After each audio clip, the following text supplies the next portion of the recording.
नया फिर दिन हुआ,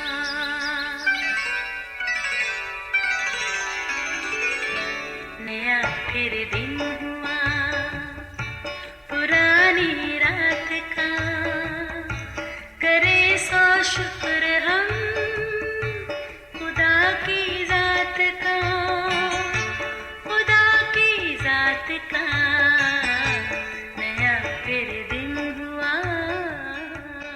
आज की आयत, ऐसा न हो कि जब तू खा कर सेर हो और खुशनुमा घर बनाकर उनमें रहने लगे तो तेरे दिल में गुरूर समाए और तू खुदावंद अपने खुदा को भूल जाए।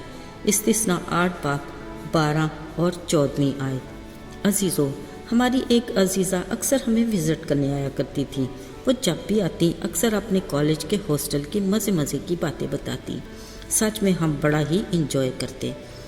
उनका कहना था कि उनकी ज़िंदगी का अगर कोई सुनहरी दौर था तो वो वही था। साथियों, इत्तेफाक से मैंने भी अपनी तालीम के इब्तदाई 10 साल स्कूल के हॉस्टल में गुजारे। हाँ, बस वक्त की बात है, तब ज़िंदगी बेहद मुश्किल लगती, मगर अब बात करें तो एक सुकून सा महसूस होता है। वो भी क्या दिन थे। सुबह सवेरे घंटी बजती, बेदार हो जाओ, तैयार होकर खाना खाओ, फिर घंटी बजती, स्कूल जाओ, वापस आकर खाना खाओ, एक बार फिर घंटी बजती, अब सो जाओ। यूँ लगता ज़िंदगी गोया इन घंटियों के गर्दाब में ही फंस के रह गई। अगरचे हॉस्टल की ज़िंदगी खासी टफ थी, ना शरारत का कोई चांस मिलता और ना खेल के लिए खुला वक्त, मगर गुजरते वक्त के साथ कुछ ऐसा मन लगा कि यहाँ से फारगुल तहसील होते वक्त हर किसी की आंख नम और दिल बोझल सा था। अजीज़ों, मैं बात कर रही हूँ क्रिश्चियन स्कूल एबटाबाद के हॉस्टल की। यहाँ मैं खराज तहसीन पेश करूँगी अपनी हॉस्टल इंचार्ज आंटी नवाब बीबी साहिबा और अंकल आसिफ खान, जिन्होंने कभी प्यार से और कभी डांट डपट करके हमारी ज़िंदगी को मुनज़्ज़म बनाने में अहम किरदार अदा किया। कभी भूल नहीं सकते उन काबिल एहतराम इसासा को भी, जिन्होंने बड़ी मेहनत से हमें ज़ेवर तालीम से आरास्ता किया और हमें यहाँ तक पहुँचा दिया जहाँ हम आज खुदा के फजल से कामयाब और खुशहाल ज़िंदगी गुजार रहे हैं। अजीज़ों, वैसे क्या कहने हम इंसानों के, किस कदर एहसान फरामोश और खुद गर्ज हैं।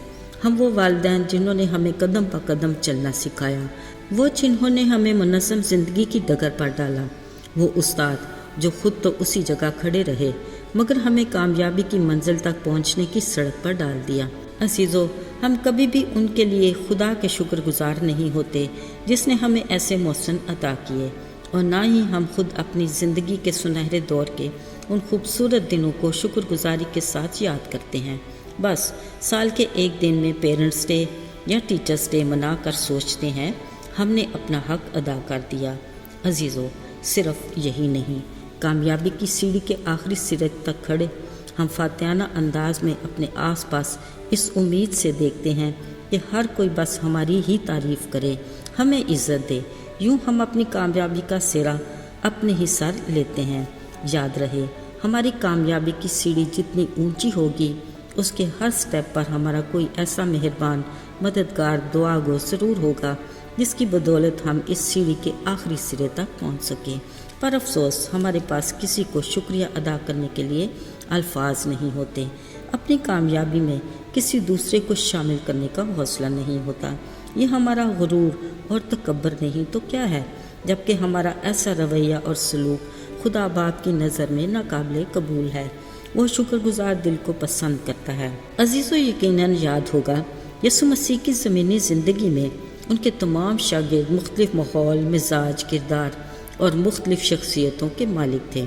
यसु ने उनकी शख्सियत को तराश कर खूबसूरत बनाया, उनको तालीम और तरबियत से आरास्ता किया, उनकी कमज़ोरियों को ज़ोर में बदला, यहाँ तक कि वो इतने मजबूत हो गए कि हज़ारों के मजमा में खड़े होकर दलेरी से मुनादी करते, उस दौर के हाकिमों के सामने ऐसे महज़्ज़ब अंदाज से गुफ्तगू करते कि वो हैरान होकर कहते, ये क्या वो यस्सु नासरी के ऐसे पैरोकार नहीं जो मछेरे थे। अजीज़ों, याद रहे, यस्सु के उन सादा मिजाज शागिर्द हमेशा अपने उस्ताद यस्सु के शुक्रगुजार रहे, अपनी कामयाबी के बदले में आखिरी दम तक अपनी वफादारी उसकी खिदमत करके निभाते रहे। अब आइए ज़रा सोचते हैं, हम अपनी ज़ात में क्या थे, गुमराही की राह पर भटके हुए, اس نے ہمیں ڈھونڈا، گناہ کی دلدل میں دھنسنے سے بچایا۔ اس نے ہمیں نکالا اور اپنے بیٹے کے لہو سے پاک اور صاف کیا۔ اس نے ہمیں راست بازی کا لباس پہنا کر آسمانی بادشاہت میں شریک کیا، یوں ہمیں فرش سے اٹھا کر عرش پر بٹھایا۔ یہ ہمارے لیے کتنا اعزاز ہے۔ اس بات کے لیے ہمیں اپنی ہر سانس کے ساتھ اس کا شکریہ ادا کرنا چاہیے، مگر ہم ہفتے میں ایک بار اس کے گھر جا کر شکریہ ادا کرنے پر ہی اکتفا کرتے ہیں اور سوچتے ہیں ہم نے اپنا حق ادا کر دیا۔ کاش ہم ہر پل اس کی رفاقت کی خواہش مند ہوں، اسے پکاریں اور اس کے دیدار کے طالب ہوں۔ آئیے دعا کریں۔ آئے زندہ جلالی آسمانی باپ، ہم تیرے شکر گزار ہیں کہ تیرے دروازے ہمیشہ ہمارے لیے کھلے رہتے ہیں، تیرے کان ہماری دعا کے لیے جھکے رہتے ہیں اور تیرا قوی ہاتھ ہمیں ہر وقت بچانے کے لیے تیار ہے۔ تیرا شکر کرتے ہیں، یسوع کے مبارک نام میں، آمین۔